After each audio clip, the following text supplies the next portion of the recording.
Good evening and welcome to the August 3rd, 2016 legislative session of the Town Board. And tonight we're going to start the meeting off taking our hats off to the Penfield Little League organization. And I'm going to just read a couple of highlights because it's a very special time when a lot of things going on in the world that are kind of crazy and very disturbing. We have a very bright spot here in Penfield, like we do so many days during the course of the year. But this involves the Penfield Little League group and organization. And this is what I want to say to all of our Little Leaguers, to all the boys and girls that play Penfield Little League, their moms, their dads, their grandparents, their friends, to all of the coaches who spend so much time coaching these young men and women, and then the president, Greg Camp, and his board, who really do such a great job with this organization. And I'm proud to say on behalf of our town board that it is a true partnership between the town of Penfield and Penfield Little League. So let me talk just a little bit about some of the accomplishments, and then we're going to get into the formal part of our board meeting. So let me give you a little bit of background. 2016 was the most successful Penfield Little League season in its 64-year history, with 5 teams moving forward in the World Series tournament play. Penfield Little League is a New York State district, New York State section, or District 4, Section 1 of the officially charted Little League programs. Penfield Little League is one of the oldest continuous run Little League programs in the world, not just the United States. Teams in the Little League World Series tournaments must win their district, their section, the state, and regionals in order to get to the final championship game. In the older leagues, Penfield Little League is considered the East region of Little League, and in the 12 and under, they're considered the Mid-Atlantic region. Now to some real impressive highlights. The girls softball team. The girls team was awarded the district and sectional titles for New York District 4 and earned a spot to the New York State champions. The team, managed by Jim Saylor, had a fine showing and just were beat out at the states. Overall, the team finished 3rd in New York State Little League softball. Very impressive for the girls. The boys senior league, for the 3rd straight year, Mike Baxter's team won districts and moved on to sectional play in the Senior League World Series tournament. This year, the team was defeated by the sectional at the sectional level. However, they now stand as a multi-year district champion. The boys junior league, the team managed by Greg Camp, who is the president of Little League, made it to the district finals this season, only to fall to Webster in the championship game. The team faced adversity all year with injuries, but made it to district play. Congratulations to that group. The intermediate boys team, managed by Steve Pace, this team had a phenomenal year, going undefeated through the districts and the states, and in fact has been there 3 years in a row. Penfield has won the intermediate districts and the states by going undefeated. Very impressive for that group. Penfield Little League has been the New York State champion for intermediate Little League baseball 3 years running. This team has 2 wins away from going to the Intermediate League World Series in California. It would have been a first time that a team from this area would have made it to the World Series since 1966.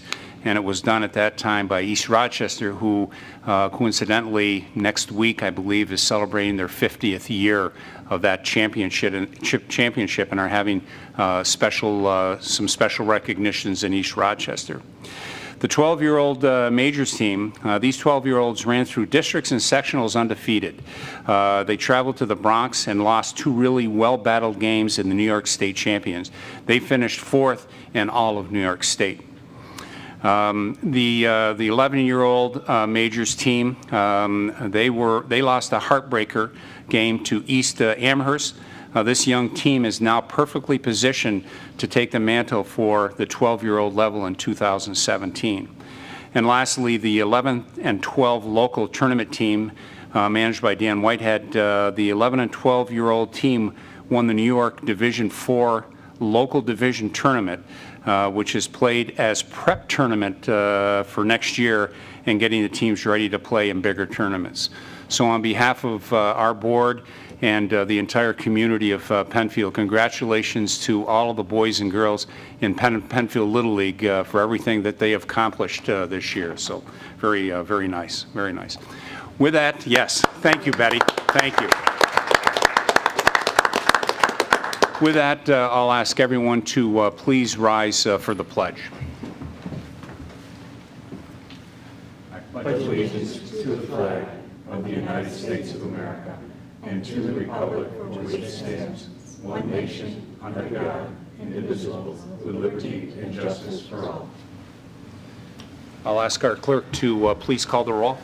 Cole. Here. The Fountain. Here. Metzler. Here. Moore is absent. Quinn. Here. Thank you very much. The first item of business this evening is a public hearing, and I'll recognize our clerk if she would please read that advertised public hearing. Okay. To allow a deck and additional outdoor dining and a larger freestanding sign than permitted at 1776 and 1778 Penfield Road, located in the Four Corners District.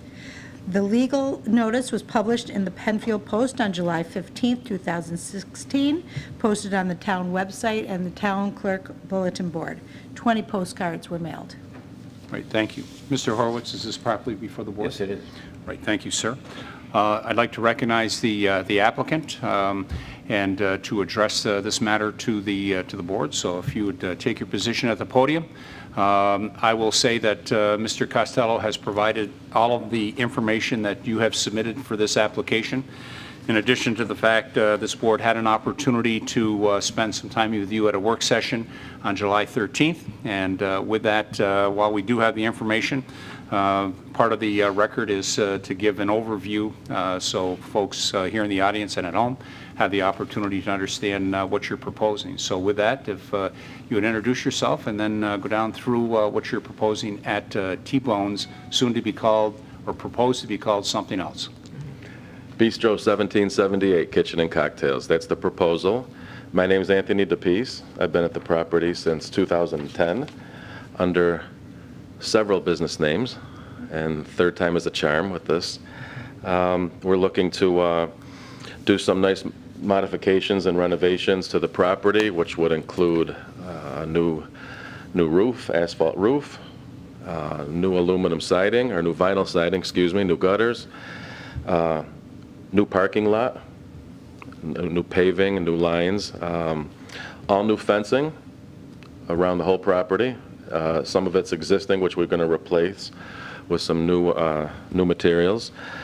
The deck is an approximate 20 by 30 foot size, which would adjoin from the current patio on the side of the house, the west side of the house, and it would L-shape around to the front of the front yard. There'll be a pergola above it with some lighting for additional seating. The existing patio is planned to have some conversation fire pits so people can relax and spend a little time there and enjoy themselves. And some small renovations on the inside, which would include some new tile in the bathrooms, refinished floors, some window treatments, and some new tables and chairs. So a limited renovation on the inside, but well planned and quite a bit on the outside. Okay. And so while the business is changing, will the fare that customers are used to, will that change as well? Hours of operation, things like that? Hours of operation should be similar. We plan on doing lunches Tuesday through Friday, 11:30 to 2, and dinner Tuesday through Sunday, 4:30 to 9. The fare would be similar but different. We're going to have a fusion menu, so there's going to be a lot of different food on there from 6 different countries, smaller portions, smaller price point, larger wine list. As we've been having a smaller wine list, now we're going to expand that to more bottle service and try to please some more people. And I think at the at the July 13th session, you had indicated that the current patio was going to be modified, going from approximately 40 to approximately 20 in numbers Correct. At that location. Okay. And then the seasonal deck, the new seasonal deck that you're proposing would support approximately 40 to 50 people? Correct, yes. Would you be looking to do heaters into the fall, the deck, using the patio into the fall? And Possibly, yeah. Well, seasonal means what? May to September? May through September, October, depending on the weather in October. And there's no change in the seating of the dining area existing? No, actually, we're going to probably seat less in there to make it a little more comfortable. It's always been a little crowded, so we're probably going to take a table or two out. And in the dining area, I mean, the inside bar the area? restaurant, yeah. The bar area too? Bar area would be the same. Yeah, we seat 12 in there, plus about 9 or 10 bar stools. And the main dining room, which is a smaller dining room, seats 42 now, and we're going to drop that to probably 36. foresee any issues with your parking spaces? No. Expanding? No. Have 30 spots there now, and if we ever do get an overflow, it's always on Friday and Saturday nights, and the adjacent parking lot's always empty, so people always have enough room to park there. Right, the other businesses adjacent to you are all businesses that close at 5? Yes. Right? Yeah. Correct, yep. The freestanding sign, you were going to bring a Yeah, I copy have of some this tonight? copies here if you'd like to see a few of those. Right. We have everything else. Okay. That one thing.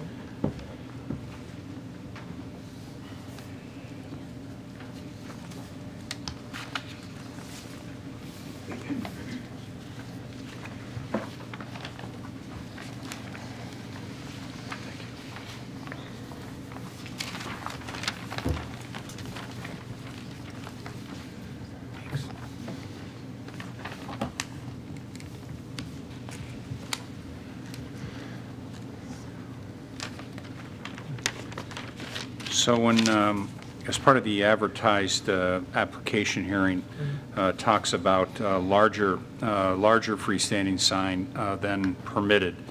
And so the question is that how much different is it from the sign that exists today? I think there's no increase in size. The current sign that is there now is a 5-foot by 6-foot rectangular sign with 2 posts.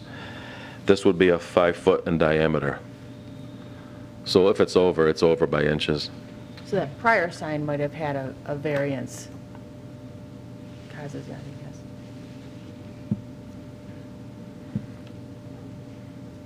So if you see the front sign, that's the actual front lawn there. Right.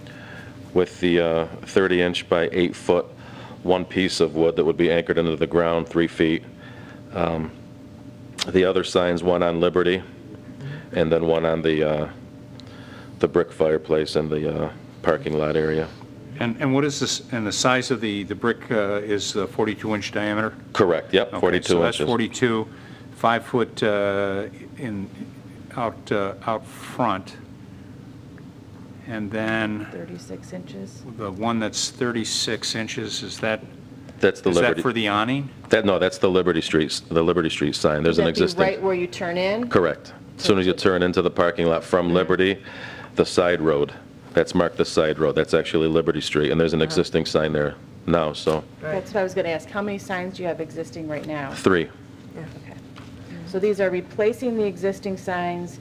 They are smaller than the existing signs? They're the same size. Same size? But it appears that there was a prior variance granted, which is why you need permission now to have a larger sign. Okay. Are you doing the same thing with the awning that you have with the T-Bones awning, that you have it like Yeah, I got sewn these. in? I got these Got it. today. Obviously, they're the wrong name on there, and so there was a communication gap with that. These signs would say Bistro 1778 upon your With approval. a covered awning over the, Correct. which is not there now. Correct. And the small awnings on the 3 windows, which are in the parking lot, are not there. So any awnings you see on this picture, there aren't any now. And I would ask for approval on 4 for windows and then 2 for walkways, 1 to the existing patio and then 1 to the main entrance. But nothing would be seen from the highway.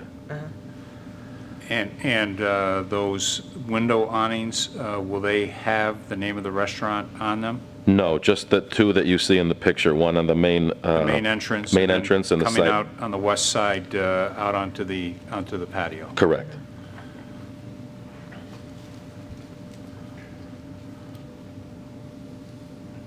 And they would say Bistro 1778, and Kohler Awning is doing the work.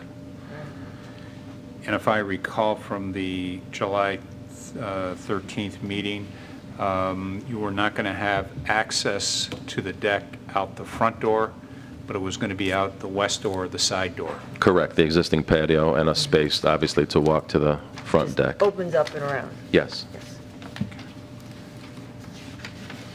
What type of enclosure would be on the deck? It's all treated, it's treated wood, all treated wood. There is no enclosure. The roof is going to be open, Okay.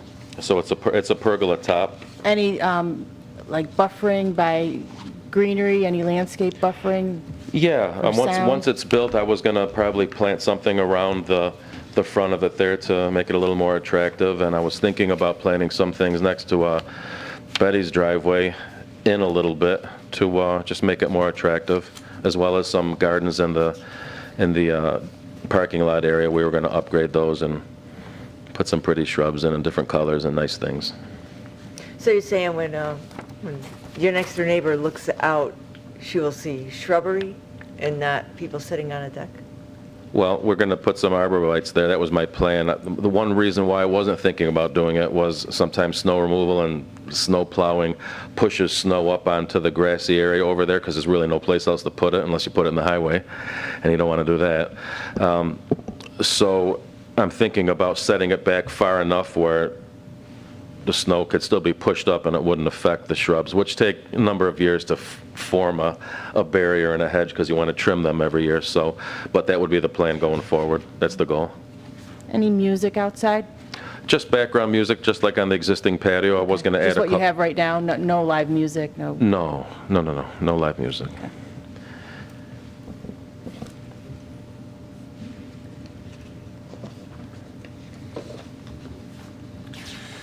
Okay, board, other questions or comments at this point before we open it up to the audience for any comments? I'm good. Okay, so stay close. We're going to open it up. Did anyone sign up to speak on behalf of this application? I have Betty Perkins Carpenter. Yes, I'm sure Betty. So, Betty, if you would come to the podium, if you could, please. Oh, absolutely, Betty. Yep, absolutely, absolutely. And in fact, if you like, we've got I think a portable microphone underneath. But if you want to do it right there, that's perfect, Betty. Okay. Is this okay? That's for you all? perfect. Yep. Thank Okay. you. At this point, I have seen no pictures. I have seen nothing as to how anything is going to be. So it's a little difficult for me to address some of these things. Sure. But I think the thing that I have to address, and it's almost urgent because of the safety for Penfield Road. We are so close that our driveway is taken for his driveway more often than you care to know. And the problem is, Cheryl, my daughter's here tonight, and our office is in the back of our house. Yes. So we're working on the computer, if you can picture this, and all of a sudden a car's driving past you into your backyard. And so we have to go out into the backyard, help them turn around. Some of them don't take our mailbox with them and our newspaper thing with them. And we have to be careful of the fence so that nothing happens there. But the main thing is, when they mistake our driveway for your driveway, they back out into Onto Penfield 441. Road, and you can hear the squeal of the tires, and Cheryl and I die. Because you, Oh, okay. Yeah, you- Yep. Thank you. You- Because you- we're taping everything and we need to get everything on the record, so we'll give you an opportunity to speak as well. you hear it and you wait for the crash. You don't always hear the crash, but you hear the the horns and the squealing of the tires. And for that, I'm really afraid somebody's going to get killed. It's a very difficult thing for us there with the driveway so close. And so what I wanted to ask is that the sign have large enough to be seen, that the driveway is available through however you word it. I don't know how it's worded in signage, but letting people know that the entrance is on Liberty Street and not Penfield Road, because that's a serious situation. Because they think they're coming into the restaurant when they come into our driveway. We've tried some small signs at the bottom of the driveway, like private drive and things like that, but That hasn't made a difference? well, and it's got to the point where Betty or Cheryl need to take some cones and put them down at the bottom of the driveway to kind of make it so people can't get in there, but that's difficult to do, I would imagine especially in the people's winter. GPS are saying, turn right, and they're turning right. But like Betty said, it's a tricky driveway to get in and out of by any means, even if you're familiar with it. Right, right. And people that are unfamiliar, it does cause that problem, like Betty was saying, with the safety issue. So if something could be done in the plans that you have for the restaurant, that, you know, to indicate better where the parking and entrance is, that might help the situation. What about a big arrow on the sign that's going to be at the corner of Liberty Street? Makes sense. Big black arrow. It might that's- help. The biggest deterrent with this whole situation, and I agree with Betty completely, is the speed that people travel on there. It's marked for 35 and they're traveling 50, 55, so you miss everything. People drive right by there and don't even know there's anything there in the first place. But I agree, I think maybe we should add something that says parking, maybe on a separate part of the front lawn with the town's approval, and have some language with the business name on it, an arrow, private parking, and maybe that would help. I know our clerk's going to ask, so I'll save her. For the record, not yours, Betty, but your name for the record. Mike Shum? Thanks, Mike. Thank you. And also, I really think it has to be big enough on the sign. I know they go fast, it's right, but it's going to have to be big enough. Otherwise, they're going to make that turn into our driveway. And I was wondering if a sign could also be made when you make your sign to put at the bottom of our driveway. It's a problem with the plow there. We keep replacing it. But if we had a better sign down at the bottom saying next door for it's additional advertising for you, you know, name a restaurant, which I don't know what it is, around the corner, or something that's big enough to be seen. Right. And the light at night shining on both the name of the restaurant and going around the corner to pull into the driveway. Yeah, although I might be concerned if people see the name at your driveway, they're going to turn in there because they see that name. That's a good point. Yeah. They're looking for the name and assume they can Right. turn into your driveway if the first time they see that name. So I'm trying to think of what else would be. I think you should just keep it on the property in question. You don't want to have anybody even looking at your house or your driveway, you know. And Also- if it's done right, it'd be good for the business too, because it's, you know, like he says, you're racing up the hill and people go right by it and they might turn into your driveway. Well, It's tough to get They'll off of stop at Liberty. Street and They'll see make a it. right-hand turn, let alone a left-hand turn. And Betty's driveway's even worse. It's tough. You got to speed out know. of there like a race Been up car there. driver. So I completely understand. So whatever it takes. Okay. Also, I haven't seen the deck as to how it's configured for coming around in the front. So we park out there, and we park right in front of our house. So if the deck is going to be there, are people going to be looking at us? Are we going to be looking at That's people? what I asked, yeah. I haven't seen anything.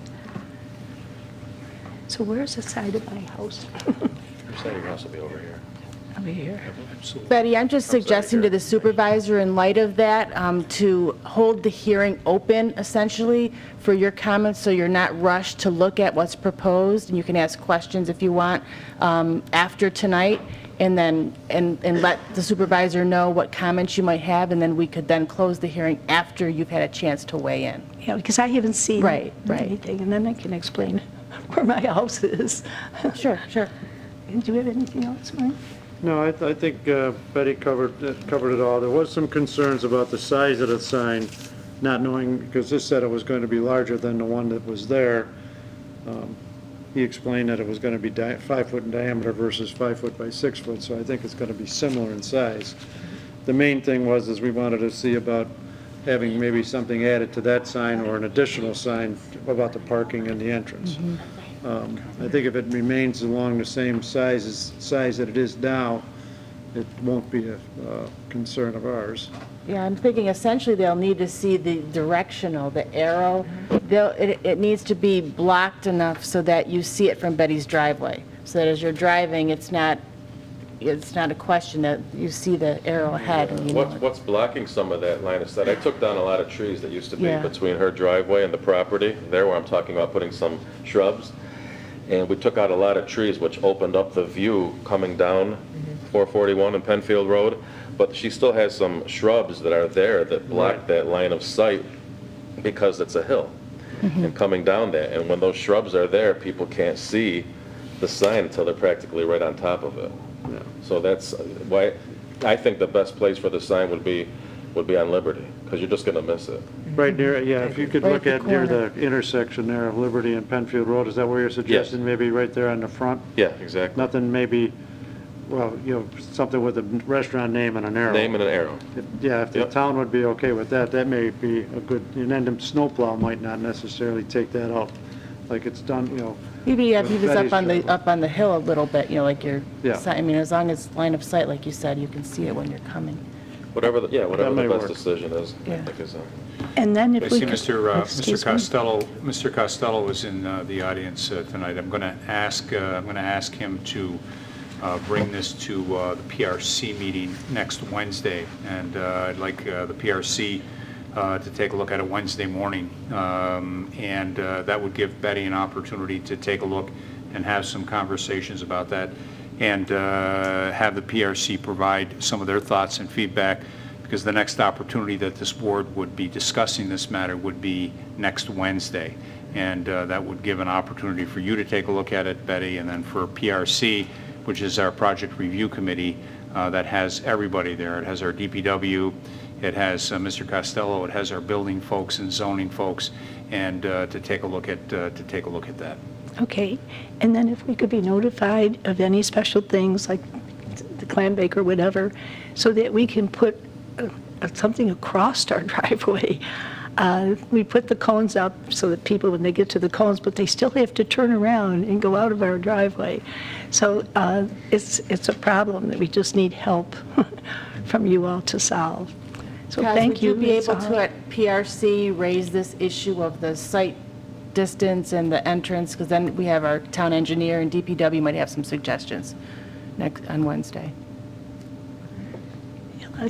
It's going to be hard with people right there watching us come and go and you watching them come and go, depending on how far the deck comes across the front. Sure.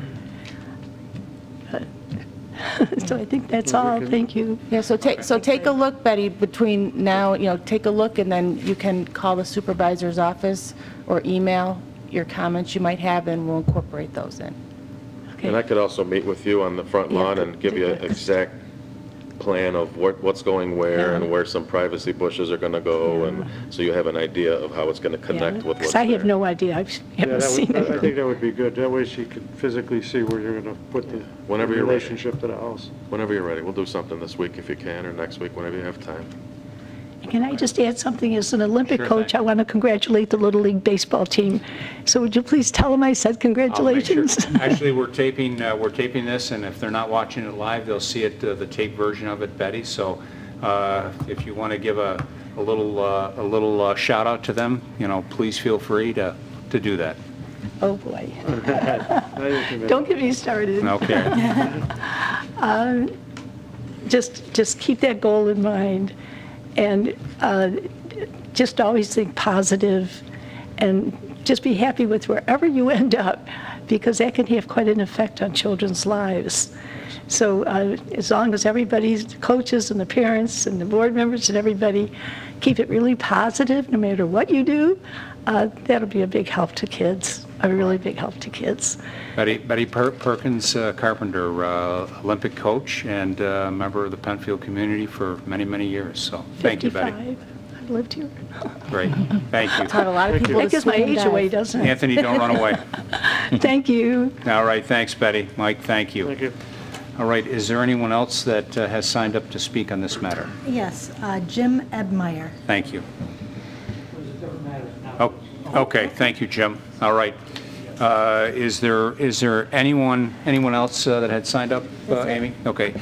Is there anyone in the audience that did not sign up that would like to address this matter? And this is the 1778 Bistro, formerly T-Bones, proposed to be called 1778 Bistro. Mr. Costello, Jim Costello, our Development Director for the town of Penfield. Thank you, Mr. LaFountain. First of all, I have to concur with you. I was out there with Anthony a couple of years ago. We installed some do not enter signs, some private property do not enter, which obviously didn't work. So I can appreciate your concern. Just a couple of comments. Number one, if you stick around for a couple of minutes, I'd be happy to provide you with all the materials that we have regarding this application so you can take them home with you tonight, okay? And then secondly, for the board, I'm sure Mr. LaFountain's going to explain the path forward here for you in a few minutes, but as part of that path forward, it would be good if the board had a breakdown of how much signage is proposed for the site and what the dimensions are so that we can get a feel for how you can comply with the amount of signage you're entitled to based on your linear footage of the front of your building. So other than that, those would be the comments that I'd One other question, Kaz. Does the Historic Preservation Board weigh in on this at all? No, they're not in the district. Okay. Thank you. Okay. Thank you, Jim. All right, board, excuse me, anyone else in the audience that would like to address the board on this matter? Okay, seeing none, board, any additional questions or comments for the applicant? All right, and then the applicant, any additional comments and/or feedback that you have for the board on this matter? No. Okay.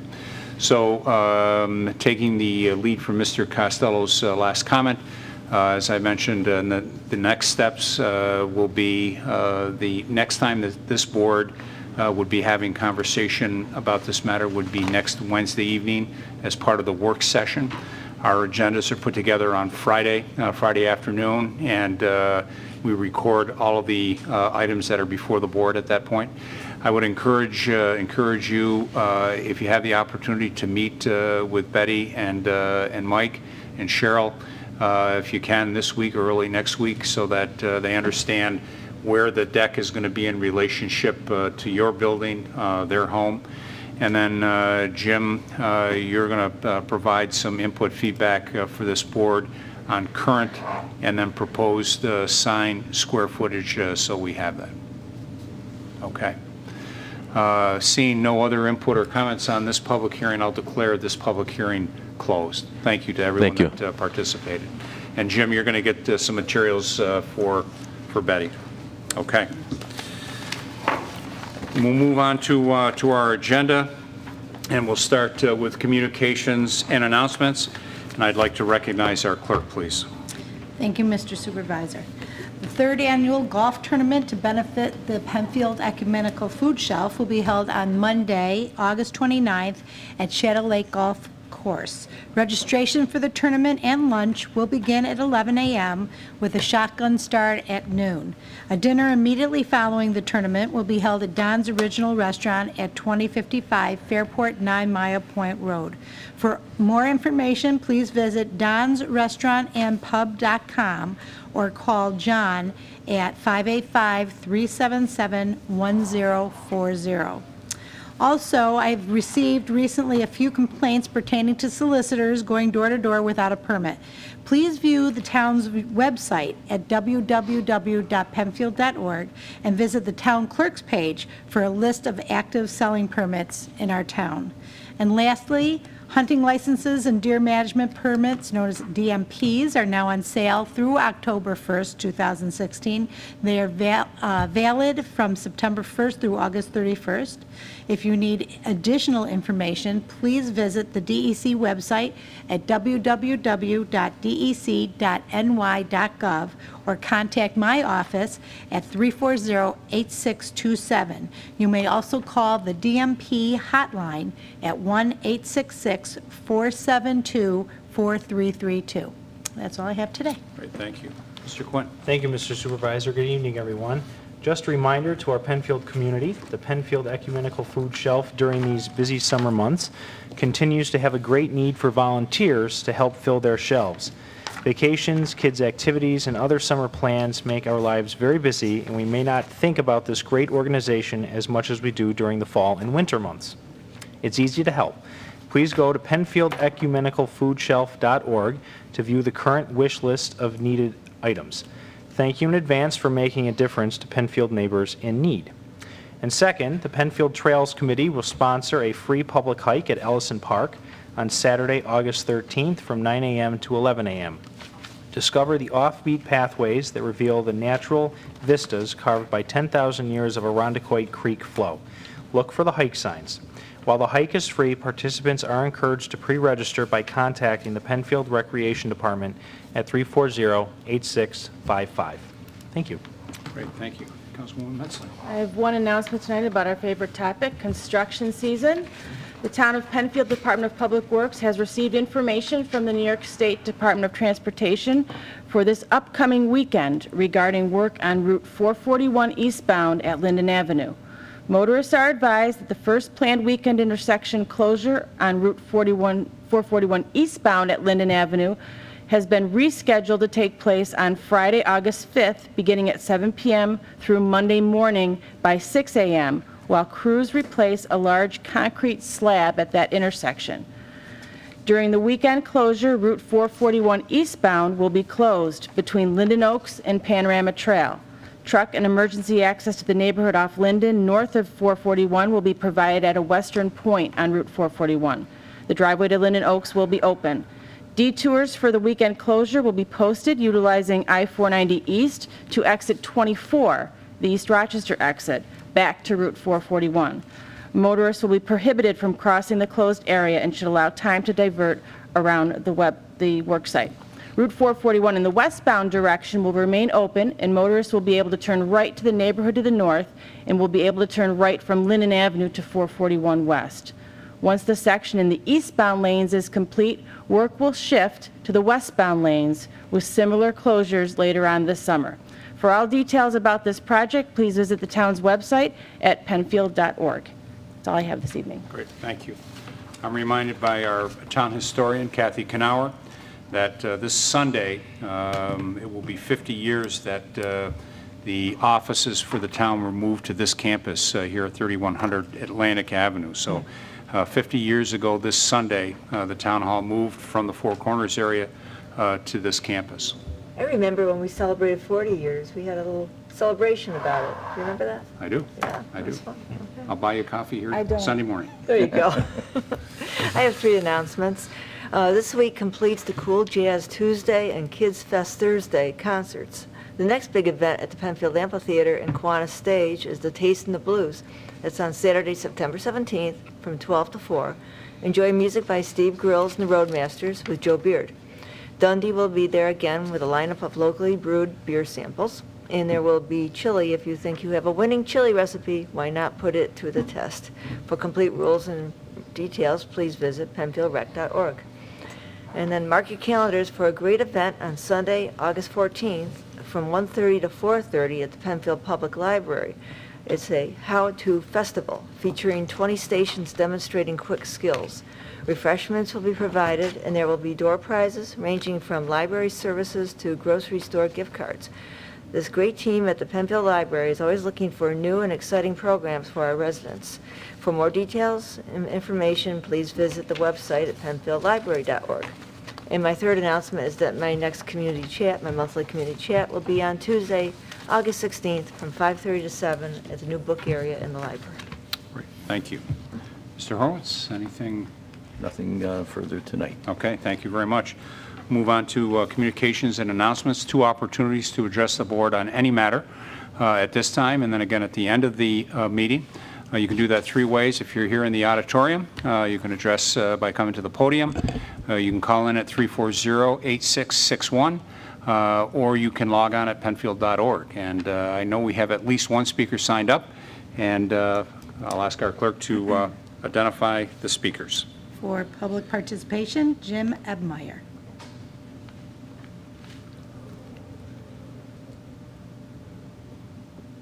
Welcome, Jim. There, I'm Jim Ebmeyer, 2020 Barrett Road.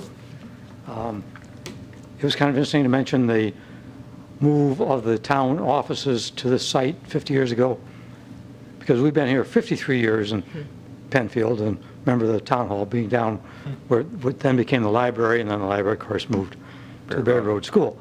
And just building on Linda Cole's comments, I think that the musical programs the town puts on here are really a great asset. We had some friends from Florida with us last week for about 5 days, and we came over Saturday evening to hear Gat Manjone, and they were just kind of blown away with the music, the quality of the music, the environment that was there, and so on. They really enjoyed it. There are a few things I wanted to touch on. The first is we have a new orthodontic practice that got constructed where the Harris-Wayland access road meets Penfield Road. It's on the northwest corner. And they've planted some trees. These trees are right under power line and cable lines that run up to the school and into the park, as well as their piece of property on Penfield Road. These trees are about 3 to 4 feet from the edge of the street going into the park. Well, the trees are only big. In 5 years, 10 years, these things are going to be pushing on the power lines and the cables. Whose responsibility is it to trim those trees? And as trees get trimmed, they go this way. Those are going to be hanging out over the access road to the park and the school. It would seem to me that the town would prohibit planting any kind of vegetation under electrical lines, cable lines, whatever they might happen to be, because sooner or later they're going to be up there and have to be taken care of. Okay, second item is I didn't make the session that was held maybe a month ago about the proposed mixed-use, multi-purpose development along 250 between the YMCA and Atlantic Avenue. But the concern I think that anybody in the town and even passing through the town would have is that as such development progresses, how is the traffic going to be handled? Any kind of development like that should have internal streets. One point of access, maybe it's where the traffic light currently is to get into the YMCA, and another one exiting or entering from Atlantic Avenue. But everything else should be internal. Otherwise, 250, which is the one main highway north and south in this town, is going to be a parking lot.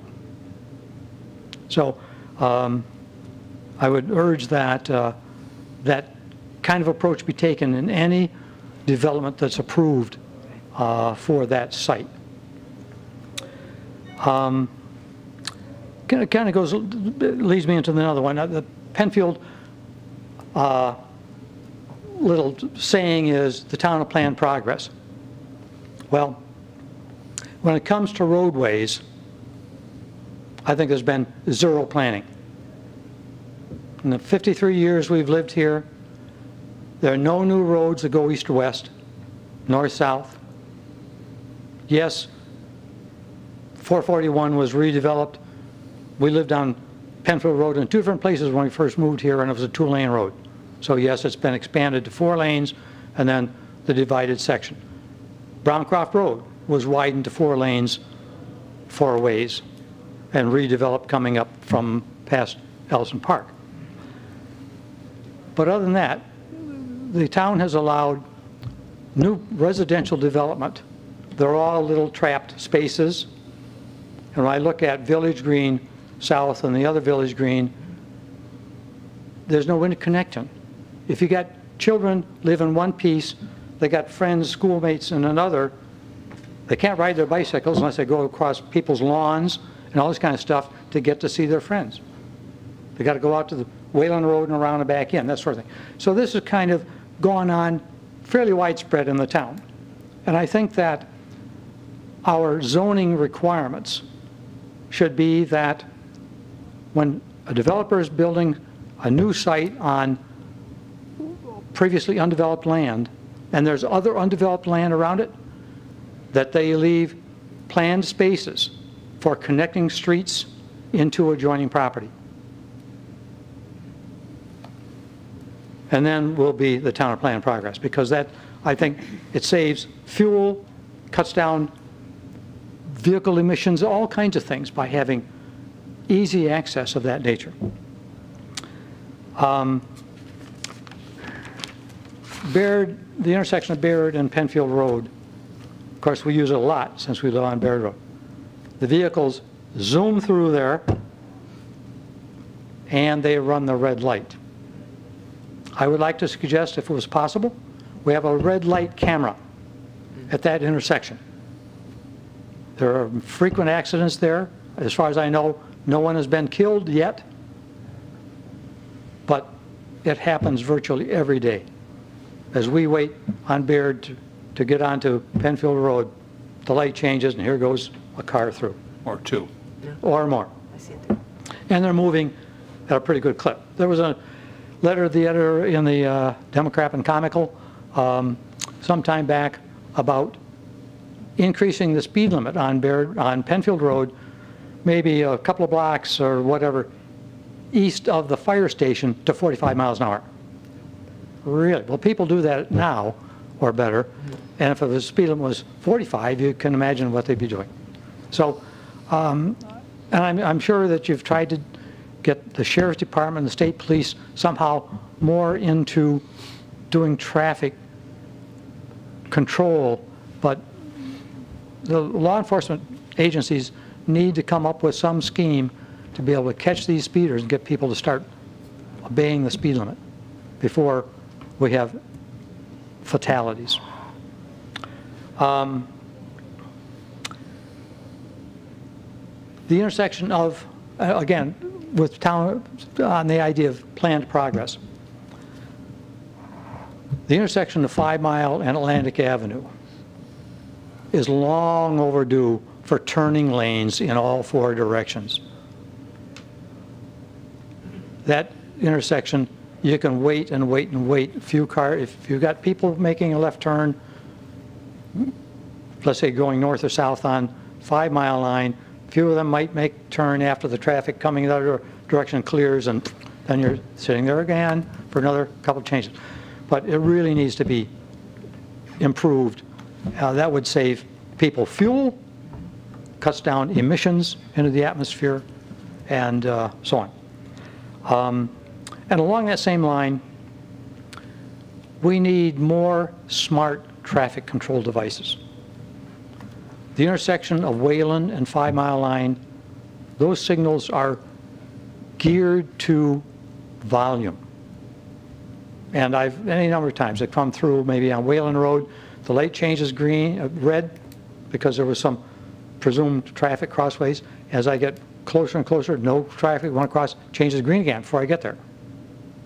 And even here at Jackson Road and the highway right here, that signal is more sensitive to actual traffic volumes than the typical pre-programmed units.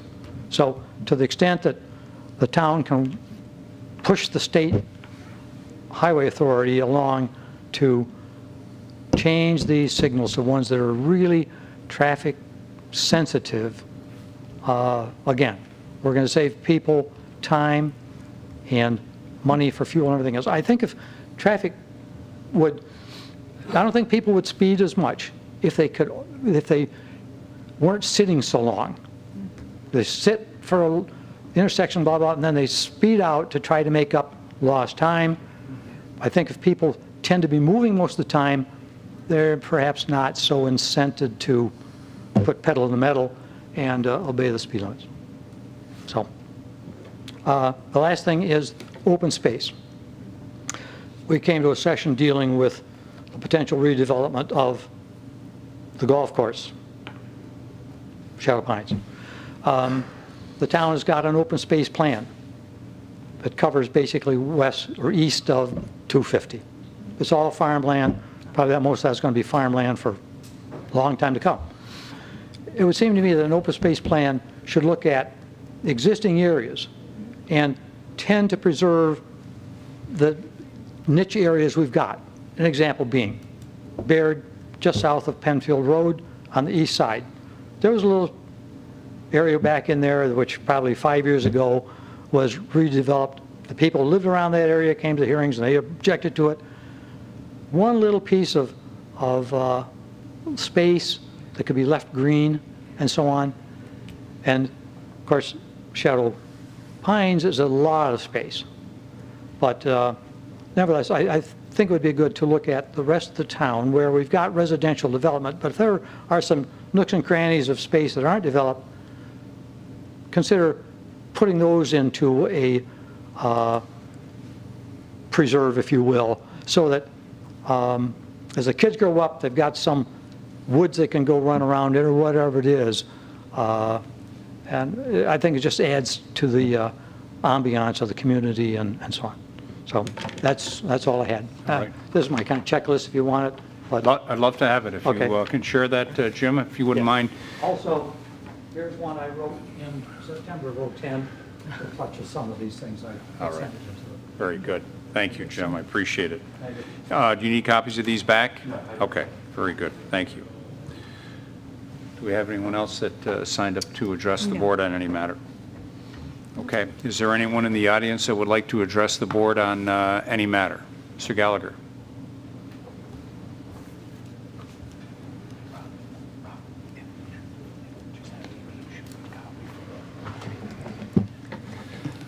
Kevin Gallagher, 1973 Dublin Road. I have one piece of document to share with Mr. Horowitz. It is the same thing that I passed out to the board members 2 weeks ago. Okay. So I will be referencing this.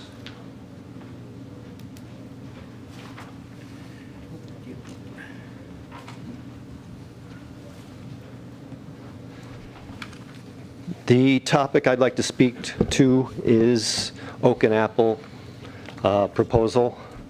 The first thing I'm going to mention is the letter from the town board to the planning board. And first page, proposed use consistent with easement. I recommend you include the words "we believe." Otherwise, Oak and Apple will call this a determination, and this is rather than an opinion, and they might use that in court against the town of Penfield. They have already called opinions by the town board to be determinations, so they have a history of doing this.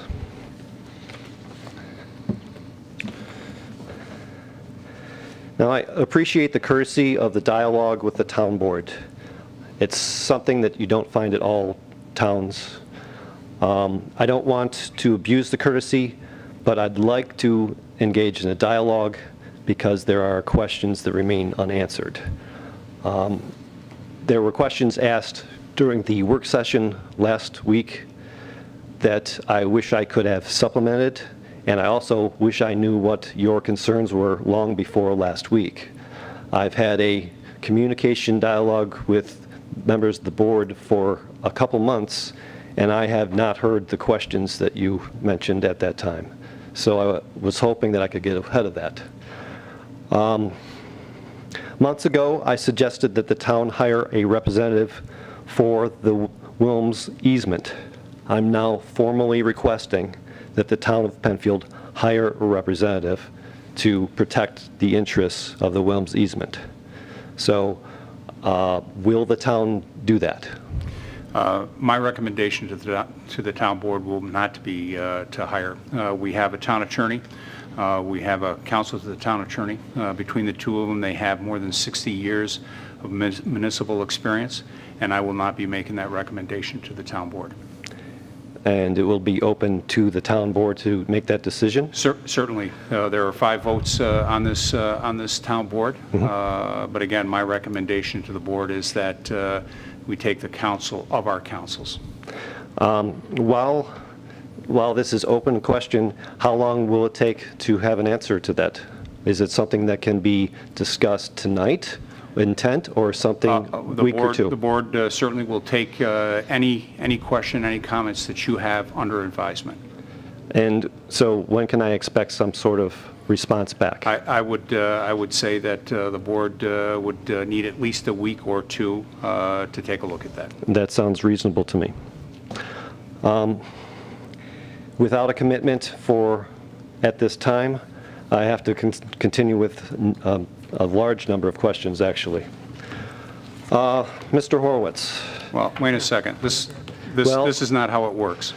Then I need you to. So if you have a list of questions that you would like to have addressed, you can submit those, and they will be reviewed, and they will be responded to. But we're not going to get into this hypothetical type of situations here at this meeting tonight. Okay, well then I can ask you all of these questions. That's fine. You ask all these questions, and I would hope and expect that you would also give a list of those questions to the clerk. I would like to know where the original Wilms Conservation easement wording came from, and to clarify, was there a template available that was parts of it were copied? Was there another original author for this document? And were the town attorneys and the attorneys for the Wilms co-authors of the final document?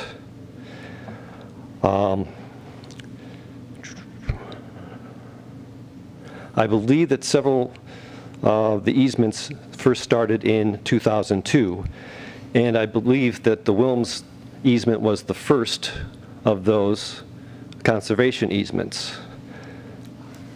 So I'm wondering if that was the first conservation easement Mr. Horowitz worked on. So I'd like an answer to that. During the July 27th session, I want to paraphrase, the right to create a farmstead is not contained in ag and markets, but is specified in the conservation easement. I would like clarification that the right to farm does not create a farmstead. So I would like a clarification on that.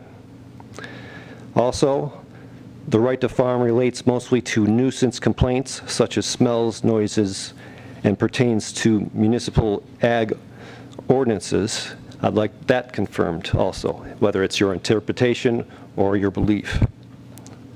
The farmsteads that are the 5 conservation easements that I've referenced include Beardsley, Rothfuss, Wilbert, Bauman, and also the Wilms.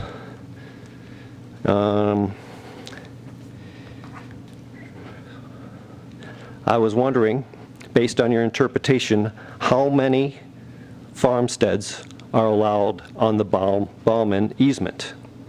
Now looking at Beardsley, Rothfuss, and Wilbert, there are no provisions for a farmstead in the sections B farmstead. So it is my understanding there are no rights to farmsteads on those easements. For the Beardsley, for the Bauman, notwithstanding the foregoing, it is acknowledged and agreed that the grantor does not desire to designate a portion of the property as farmstead area. However, the grantor reserves a one-time right to designate up to 5 acres. Now, it sounds like there is one farmstead belonging to the easement for the Bauman. And I'd like to know if the town is interpreting that as more than one farmstead. Again, I'll go back, the first three that I mentioned, 0 farmsteads, Ballman, 1 farmstead. Certainly the question could come up if those properties were subdivided, perhaps into 20 parcels, would there be 20 farmsteads, which seems to be a vast erosion of the open space protections, which are prominent in the conservation easements.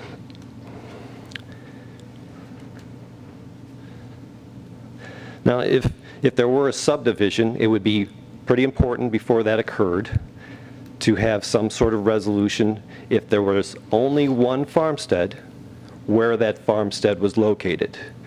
That process would include an amendment indicating which parcel the farmstead belonged to.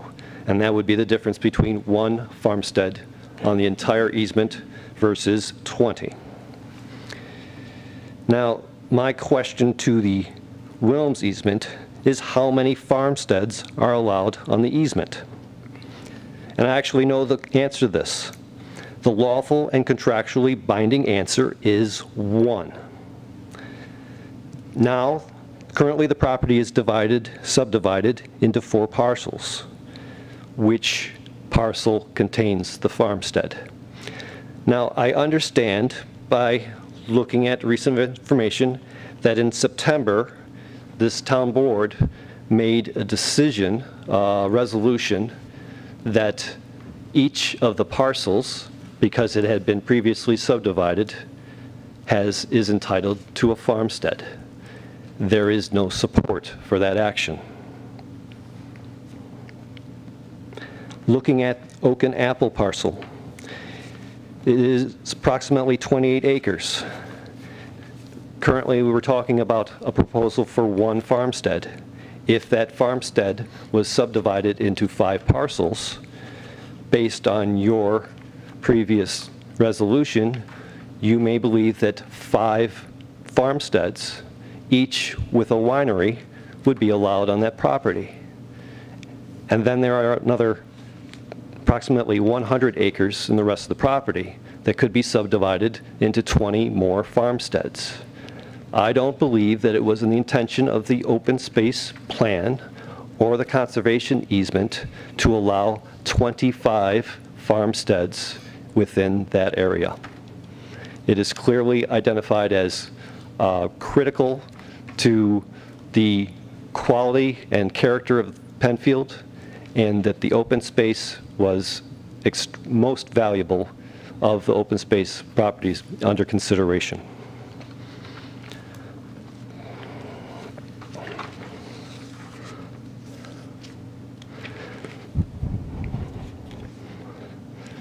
I have to skip a few questions because I'm not going to get answers at this moment. But you'll be submitting those questions to the clerk? Yes, I will. Okay. The other easements that I mentioned, none of those easements have farmsteads associated with them. The reasoning for your resolution in September, I believe, included references to the necessity for farmsteads. Somehow, these other farms are operating without farmsteads. There are no farmsteads identified within the easements. And the way that they're operating is they have kept the farmsteads to themselves, their own property, without selling the development rights to those. Now, it is important for most situations to have a farmstead available for farming. So when you buy a farm, it's important to also buy a farmstead. The properties identified by the easements, 3 of them have no farmsteads. So if someone wants to purchase the farms and do farming, they will also have to purchase a farmstead. In the case for the Wilms easement, it is a special. You buy farmland specified as farm area, and the town is throwing in a farmstead at no additional charge. The problem is the residents of the town of Penfield have invested $52,000 per 5-acre farmstead to protect the conservation rights.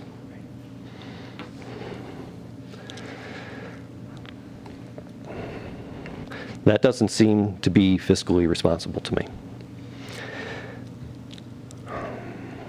Now, when you made these considerations in September, I would like to know, did you look at the other conservation easements to look at the descriptions of the farmsteads, and did you understand that there were none for 3 of them, a single one for Bauman, and compare it to the Wilms easement? Now, most of it doesn't matter because the resolution you made in September was a single-party resolution and has no legal standing. You cannot alter a contract without having both parties participate in that process. Now, it is your opinion, but it's not based on the reality of the farmsteads, the farm areas, and the conservation easements. During the work session on July 27th, several points that I made to the board were addressed. The first one, all the property contained within the 2002 Wilms Conservation Easement is defined as farm area. There is no farmstead. That was confirmed during the meeting. The conservation easement defines distinctly different activities allowed within the farm area and a farmstead. That was also confirmed. Oak and Apple has acknowledged that their proposed development can only be constructed on a farmstead. Also confirmed. Where we get to some contention is the next points. I would like to know from a legal standing what the word shall means. I can give it in context, but my understanding of the word shall is it has strong connotations when it comes to the law and contracts.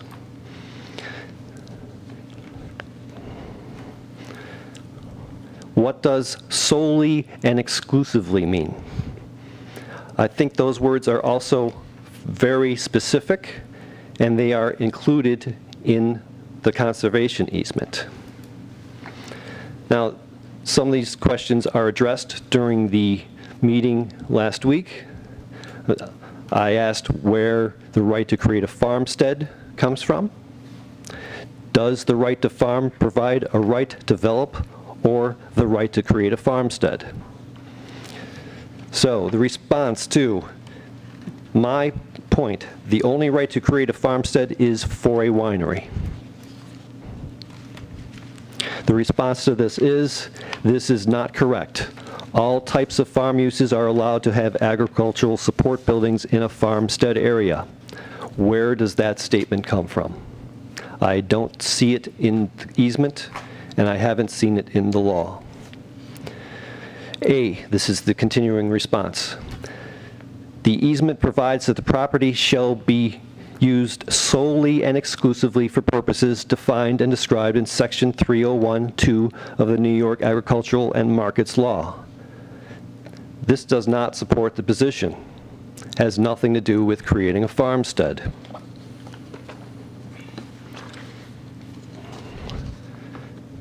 B, the Agricultural and Markets Law, Section 2, allows a cider mill to be considered and protected as a farm area. I need to clarify that I am quoting Mr. Horwitz, and if I'm not quoting you correctly, please correct me. So you said the Agricultural and Markets Law, Section 2, allows a cider mill to be considered and protected as a farm operation. Is a cider mill listed in 301(2)? I'm going to read it to you. Section 2, crops, livestock, etc. A, field crops, etc. B, fruits including apples, peaches, etc. I can go through the entire list. Cider mill is not in 301 Part 2. That is a false statement. So this statement doesn't support your position about the creation of a farmstead. C, again, I'm quoting, the New York Agriculture and Markets Department guidelines state that a cider mill operation is a protected farm operation. I would like to know why you are referring to the guidelines. The reason I'm asking that question is because earlier, page 2,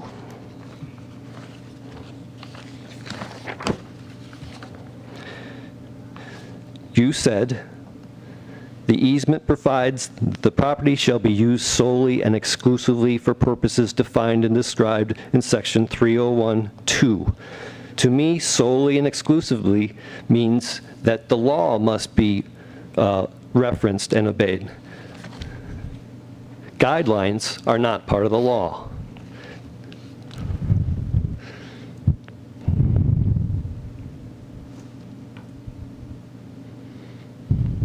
Again, to clarify, what does solely and exclusively mean? To me, it sounds like guidelines are excluded. So this statement does not support the position that a farmstead can be created. D, easement, Article 3B, entitled Farmstead, provides in Section 1, page 10, that the owner has the right to construct new buildings, including but not limited to barns and farm market buildings, including a winery and suitable tenant housing. The easement language does not limit farmstead and farm operations buildings to only a winery. All this language has nothing to do with creating a farmstead. It's quite different. It's describing the buildings that can be made on an existing farmstead, but it doesn't describe how to create a farmstead. There is no farmstead, as you have confirmed. So this does not support your position that a farmstead can be created. Any farm operation that would be done on the Wilms easement is entitled to request a farmstead area to build support buildings for the farm operation. That's a quote for you. I would like to know where that's coming from. I believe that statement is unsupported. I had some time stamps for the video, so you can reference these. This is one of the time stamps, 5 minutes. Point 5. The right to farm does not include a right to create a farmstead. You are, again, quoting my message, and you are responding it. That's a quote from me. They are allowed farm activities only. That is actually a misquote of me. My statement says they are allowed farm area activities only. And that's specific to the conservation easement because the easement defines which activities can be done in a farm area or a farmstead. So I don't know what the problem was there. It was written and it was before you when you were speaking. So that may just be an error, but there may be a problem in the presentation there.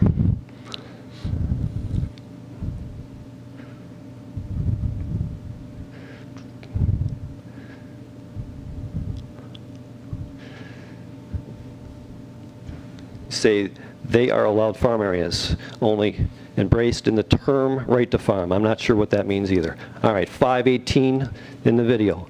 The response to that statement is the owner's right to create a farmstead area. The right to request one is set forth expressly in the conservation easement.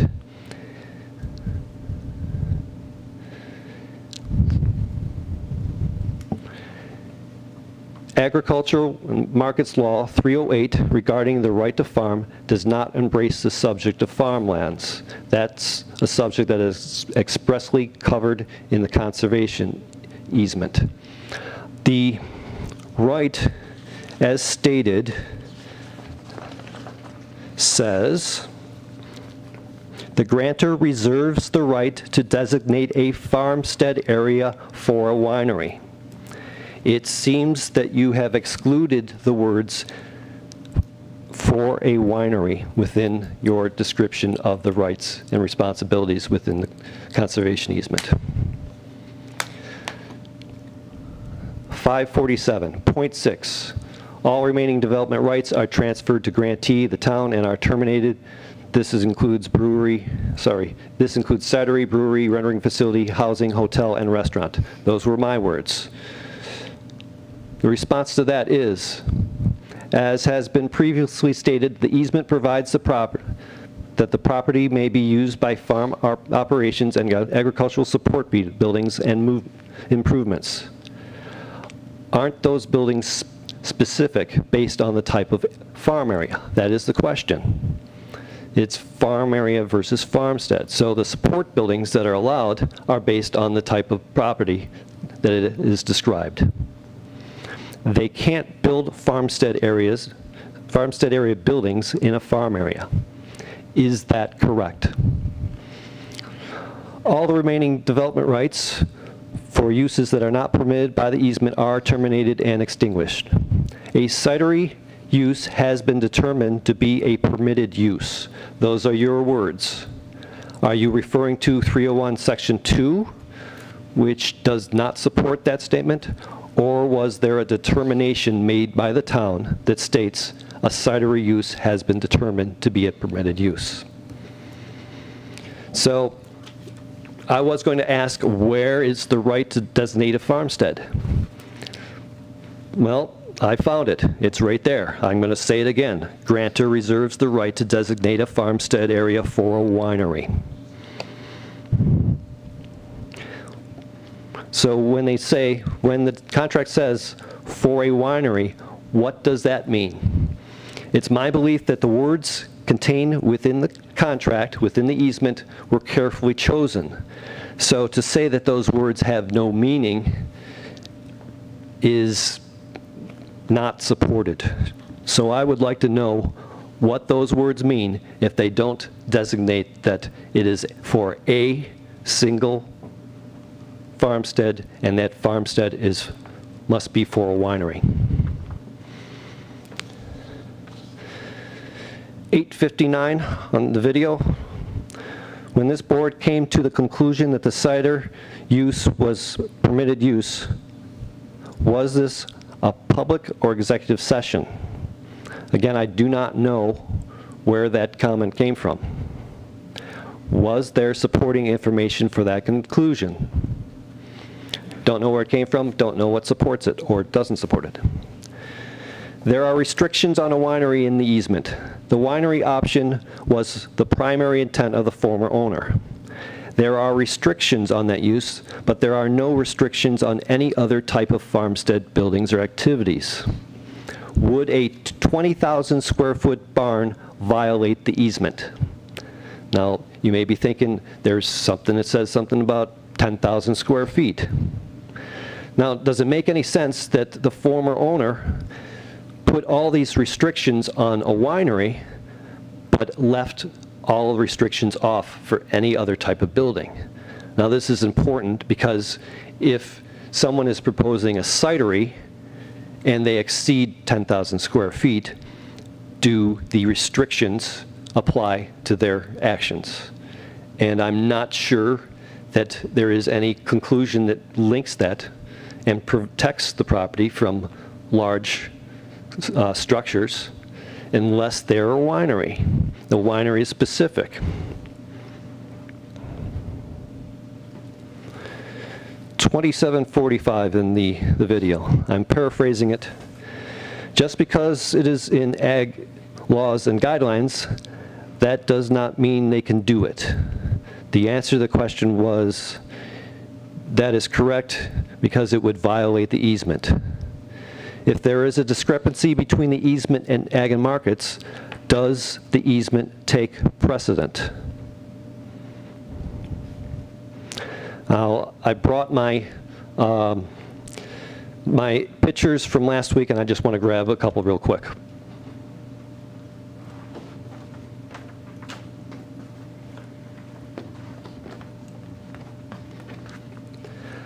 I discussed the strengths of the rights within the contract.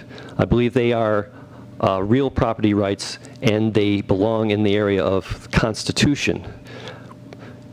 Can ag and markets laws or guidelines overrule the conservation easement?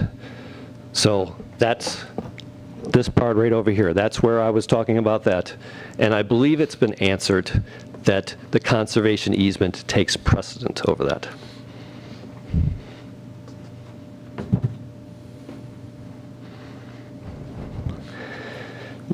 Now that brings up another point. The town of Penfield has been notified that a fence has been installed at the Oak and Apple property. The conservation easement clearly specifies the requirements for the fence. I don't have that in front of me. I'm going to use the word reasonable or having to do with appropriate. The fence they put up clearly violates the conservation easement. The other provisions are that it violates open space and vistas and access for animals that may use the property. Since that's the case, since you have decided or you have come to the conclusion that the easement overrides any laws or guidelines, I'm wondering why, when I come to the town hall and say, why is that fence going up, someone says they have the right to farm. They have the right to put up a fence. They do not. Based on the discussion you had last week, based on the conclusions you made, that fence needs to come down. And I provided an example of reasonable acreage based on the number of apple trees. Half an acre to an acre would be reasonable. Thank you. The fence, specific to fences, repair or replace existing fences with fencing of similar character and to build new fences that are reasonably necessary and appropriate for farming operations, provided that said fences do not interfere with the purpose or intent of this easement. That is F under things you do in there.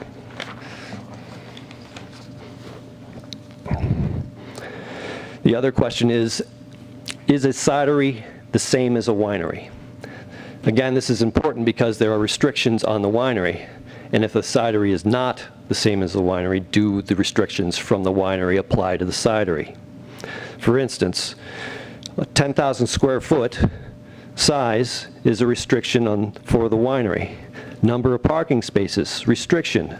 No banquet, party, or facilities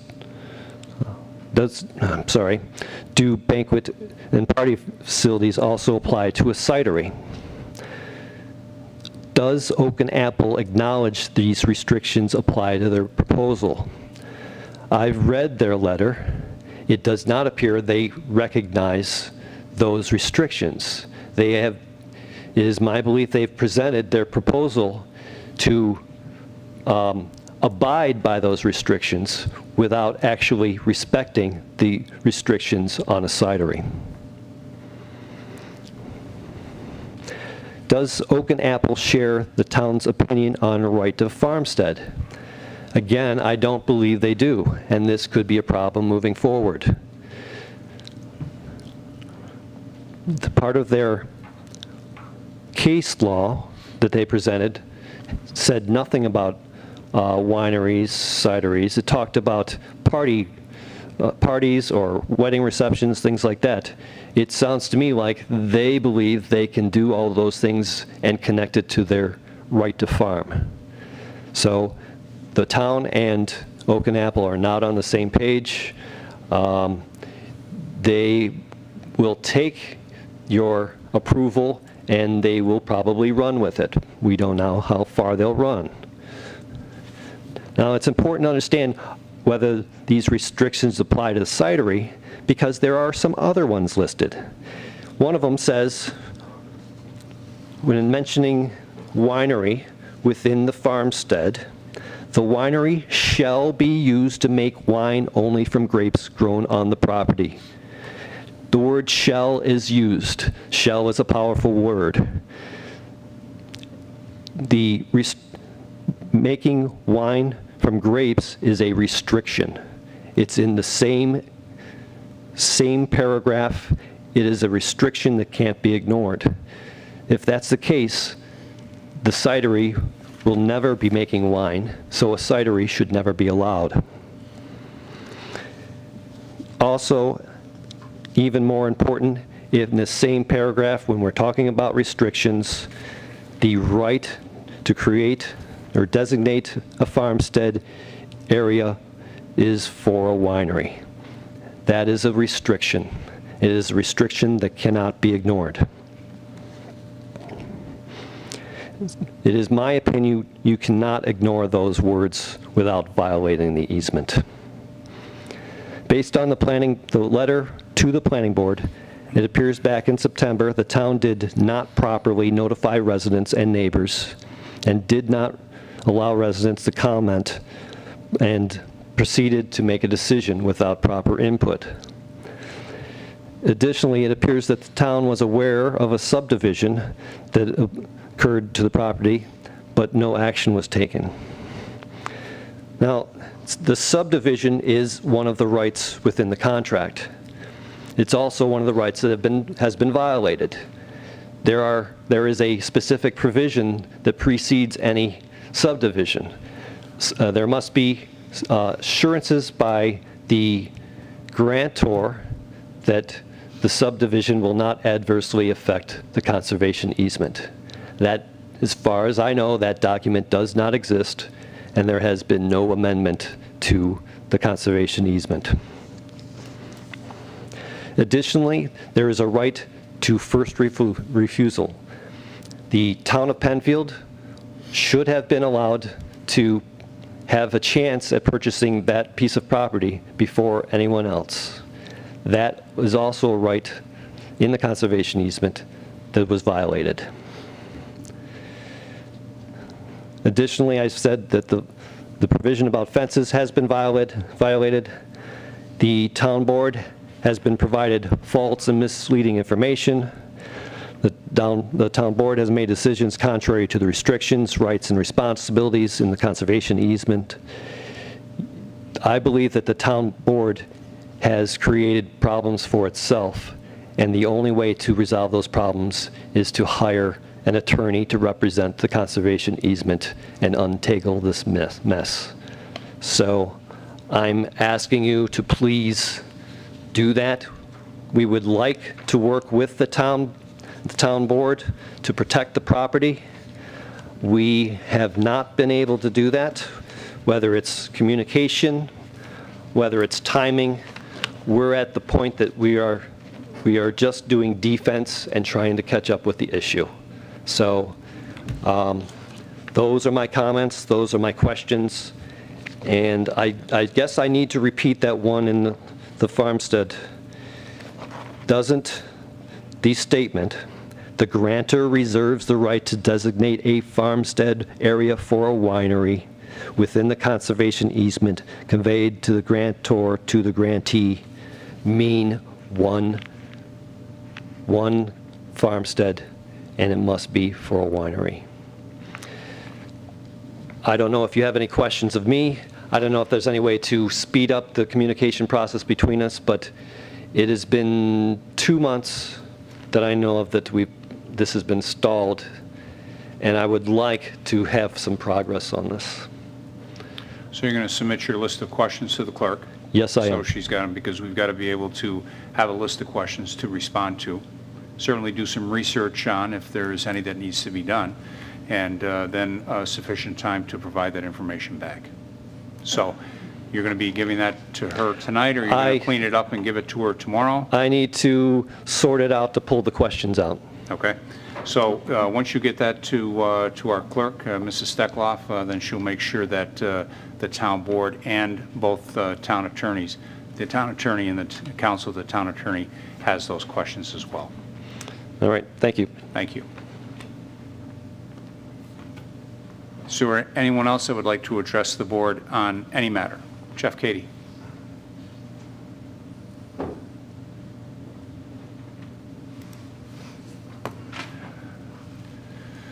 Jeff Cady, 1728 Dublin Road. You know why I'm here.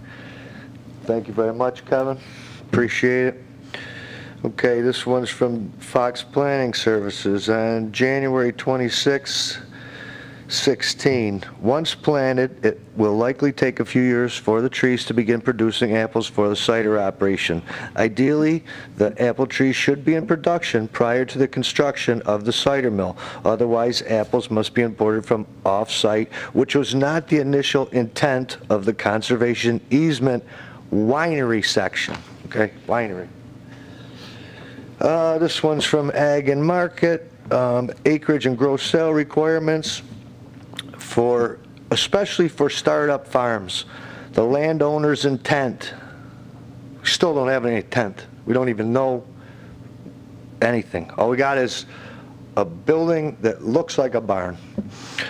Whether the farm is operated in a business-like manner, time and effort spent on farming, whether the landowner or their advisors, and we all know who that is, have the knowledge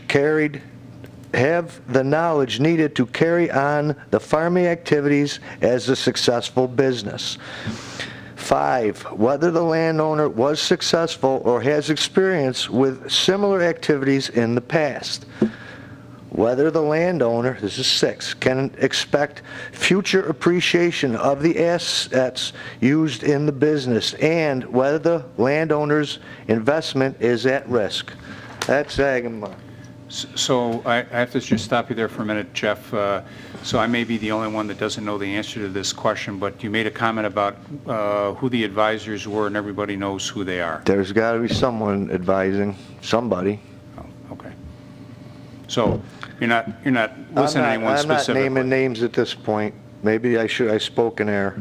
Okay? Okay. All right. In regards to the July 29th letter from the town,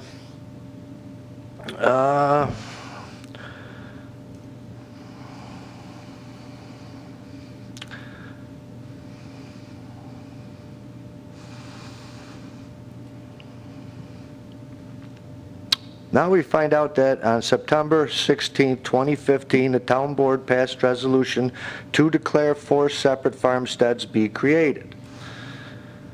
So with this agreement, it stays untouched for 13 years until September 16, 2015, it's changed. Create 4 farmsteads. 2 months later, less than 2 months later, on November 12, 2015, the property is closed on by Oak and Apple. So I don't know if that's just a coincidence. How's an agreement sit for 13 years? Not talked about, not looked at, nothing.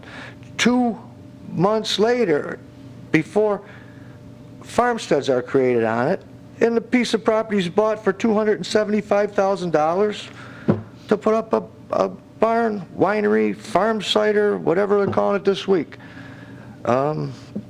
This is out of control. And I second with Kevin, get an attorney to represent us. Why should this be out of our pockets? The town has already paid for those properties in the conservation easements, the development rights. It's already been done. We need someone to represent us. And why should we, the taxpayers of Penfield, have to fight this out of our own pocket? Because we're going to fight it, and we're not going to stop. And who says, does Ag and Market override the town agreement? Haven't got an answer on that yet.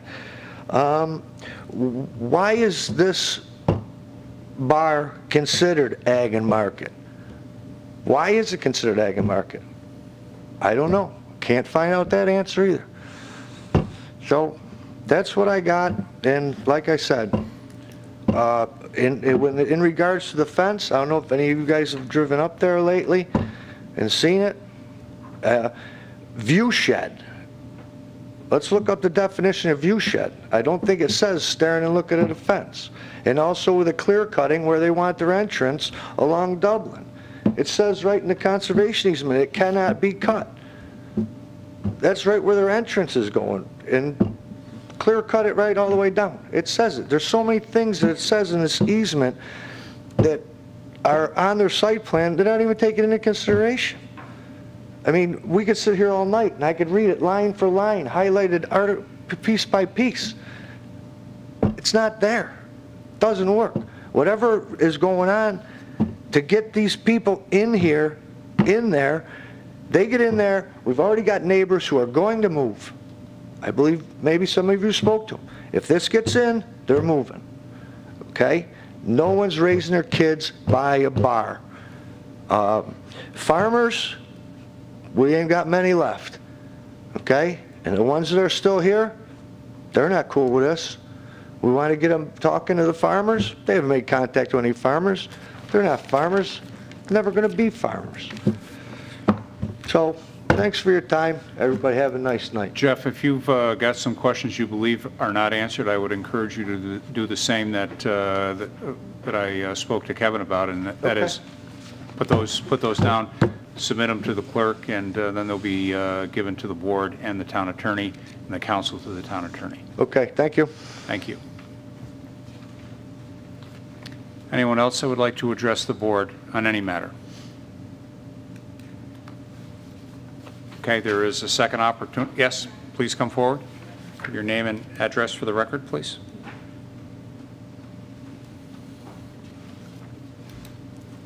Hello, I've never done this before, so I'm like, ugh. My name is Cheryl DeMiro. I live at 1877 Dublin Road, and of course, you know I'm up here. I am very much against the decidery coming in. I grew up on a farm. I moved out to Dublin Road because I loved looking across, and I see cornfields, and I had the winery behind me. And now with this potential business coming in, a bar at the end of my road, I don't want it. I don't want the traffic. It's sad because I don't want to leave Penfield. If this comes in, I have to think about maybe going further out, because it just seems like the increasing buildings, everything are just moving east and east and east. And what's next? Harris Road. What's next? Salt. And I want the open spaces to stay. That's why I moved to Penfield. And I'd be very, very disappointed if it does go through. So that's all I have. Okay. Thank you. Thank you, Cheryl. Is there anyone else that would like to address this matter or any other matter? Okay. Again, there's another opportunity at the end of the resolution section. We'll move on. Is there any additions or deletions to tonight's agenda?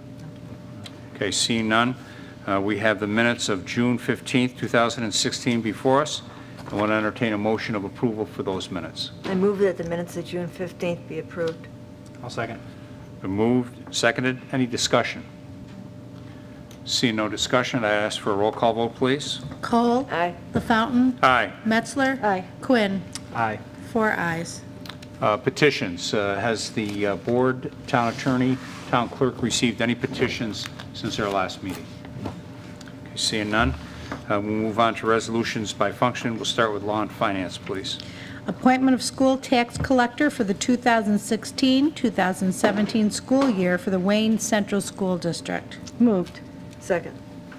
Whereas Section 37 of the Town Law of New York State provides that collection of school taxes at first-class towns is the duty of the town's receiver of taxes and assessments, unless a resolution is adopted by the town board to convey this responsibility to the tax collector appointed by the Board of Education.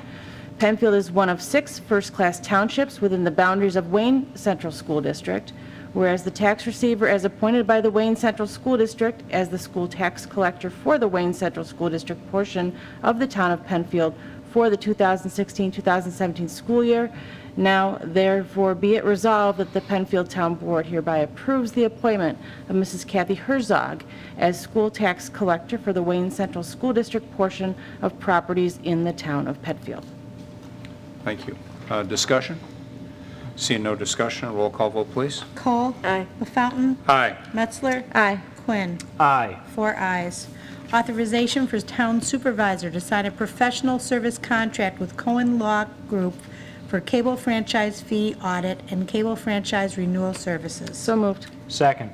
Be it resolved that the supervisor is authorized to sign a contract for the amount of $17,100 with the Cohen Law Group to provide a cable franchise fees audit and cable franchise renewal services for the town of Penfield. This contract is to be acceptable by the town attorney. Thank you. Discussions? Seeing no discussions, a roll call vote, please. Cole. Aye. The Fountain. Aye. Metzler. Aye. Quinn. Aye. 4 ayes. Setting a public hearing to consider permitting a garage addition with less side setback than permitted at 1750 Penfield Road. Moved. Second. Whereas an application has been received by the Penfield Town Board pursuant to 250-5.10-C and 250-5.10-F3 of the code to consider permitting an addition to a garage with less side setback than permitted at 1750 Penfield Road, located in the Four Corners zoning district. Now therefore be it resolved that the Penfield Town Board is best suited to act as lead agency within the meaning of the State Environmental Quality Review Act, or SEQR, and thus does hereby designate itself as lead agency pursuant to SEQR. Be it further resolved that the subject application is determined to be an unlisted action pursuant to the requirements of SEQR, and be it further resolved that the Town Board shall hold a public hearing at the Town Hall on September 7, 2016 at 7 p.m. to consider the said application and to hear all persons interested on the question of permitting an addition to a garage with less side setback than permitted at 1750 Penfield Road. Be it further resolved that a copy of this resolution shall be published at least once in the official newspaper of the town, the first publication to be not less than 10 nor more than 20 days before the date set for the hearing. A copy of this resolution shall be posted on the official signboard of the town as prescribed by law. Thank you. Discussion? No. See no discussion. Roll call vote, please. Cole? Aye. LaFountain? Aye. Metzler? Aye. Quinn? Aye. 4 ayes. Approval of an incentive zoning application and final subdivision and site plan approval to allow 11 residences in Phase 5 of the Abington Place subdivision on 3.74 acres at 1229 Fairport 9 Mile Point Road. Moved. Second. Pursuant to local law number 2 of 2003, known as the Town of Penfield Incentive Zoning Law, on May 4, 2011, the Town Board granted preliminary overall approval of 99 single-family residents and final approval for 28 residents in Phase 1 of the Abington Place subdivision. The Town Board has subsequently granted final subdivision and site plan review for Phases 2, 3, and 4 of this subdivision. The Town Board has received an application for final subdivision and site plan approval for the development of 11 residences in Phase 5 of the Abington Place subdivision under 250.11-2.A and 250.12-2 of the code on 3.74 acres in the rural residential zoning district located at 1229 Fairport 9 Mile Point Road. Whereas on January 13, 2016, the applicant requested and was granted permission from the Town Board to apply for a total of 3 additional lots to be developed in Phases 5 and 6 of the subdivision for the purpose of aligning the lots. The Town Board of the Town of Penfield held a public hearing at the Town Hall on July 20th, 2016 at 7 p.m. to consider the application and hear all persons interested on the question of granting final subdivision and site plan approval to allow 11 single-family homes on 3.74 acres in Phase 5 of Abington Place subdivision located at 1229 Fairport 9 Mile Point Road. The public hearing was closed. The decision was reserved.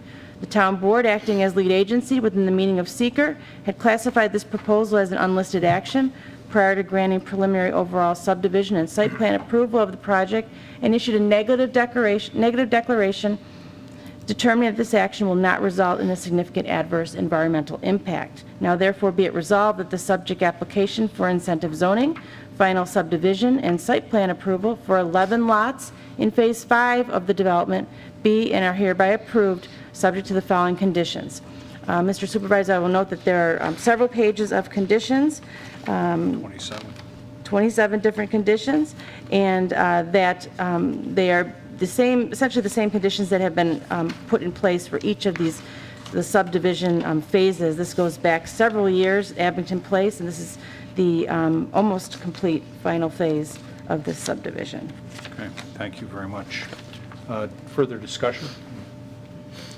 Seeing no further discussion, I'd ask for a roll call vote, please. Cole? Aye. LaFountain? Aye. Metzler? Aye. Quinn? Aye. 4 ayes. Advertising for sealed bids for multimedia video automation system. Moved. Second.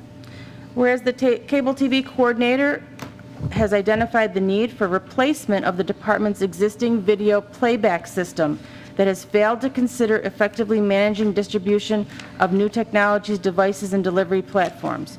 Now therefore be it resolved that the cable TV coordinator is authorized to advertise in a manner prescribed by law for sealed proposals to provide the necessary hardware and support services for replacement multimedia communication, automation, and delivery system. Be it further resolved that the system shall conform to the specifications and services which are available at the town clerk office until 11 a.m. Thursday, August 18, 2016, at which point said bids will be received at the town clerk's office to be opened and read publicly. Thank you. Discussion? Seeing no discussion, roll call vote, please. Cole? Aye. LaFountain? Aye. Metzler? Aye. Quinn? Aye. 4 ayes. Authorization to attend the 2016 New York State Assessors Seminar on Assessment Administration. Moved. Second. Whereas it is in the best interest of the town of Penfield to provide for adequate educational opportunities for employees to maintain high standards and keep abreast of current methods and laws, therefore be it resolved that Ann Buck of the Assessor's Office is authorized to attend the New York State Assessors Seminar on Assessment Administration to be held in Lake George, New York, the week of September 18 through the 21st, 2016, for a cost not to exceed $950. Funds for this seminar have been budgeted in the Assessor's Office 2016 budget. Thank you. Discussion? Seeing no discussion, the roll call vote, please. Cole? Aye. LaFountain? Aye. Metzler? Aye. Quinn? Aye. 4 ayes. Making a determination of non-significance and adopting a negative declaration for the box athletic field project for Rothfuss Park. So moved. Second. Whereas the town board supports the construction of a new 120 feet long by 60 feet wide box athletic field at Rothfuss Park, and whereas a grant was obtained from Senator Rich Funke for the construction of the field, whereas the town board hereby declares itself lead agent for this project, and it is the only agency involved in this action, and whereas the town board acting as lead agency pursuant to seeker has classified this proposal as an unlisted action. Now therefore be it resolved that the town board hereby makes a determination of non-significance and adopts a negative declaration for this proposal, a copy of which is attached hereto and made a part hereof. Thank you. This is one of two resolutions before us tonight for funds from the state that were obtained by Senator Funke, and we'll talk about the other one, the next resolution. Any further discussion on this particular resolution? Seeing none, I'd ask for a roll call vote. Cole? Aye. LaFountain? Aye. Metzler? Aye. Quinn? Aye. 4 ayes. Making a determination of non-significance and adopting a negative declaration for a new cold storage building at the Public Works facility. So moved. Second. Whereas the town board supports the construction of a new 100 feet long by 60 feet wide by 20 foot high storage building at the Public Works facility located at 1617 Jackson Road, whereas a grant was obtained from Senator Rich Funke for the construction of the cold storage building, and whereas the town board hereby declares itself lead agent for this project, as it is the only agency involved for this action. Whereas the town board, acting as lead agency pursuant to the State Environmental Quality Review Act, has classified this proposal as unlisted. Now therefore be it resolved that the town board hereby makes a determination of non-significance and adopts a negative declaration for this proposal, a copy of which is attached hereto and made a part hereof. Thank you. Discussion? Seeing no discussion, a roll call vote, please. Cole? Aye. LaFountain? Aye. Metzler? Aye. Quinn? Aye. 4 ayes.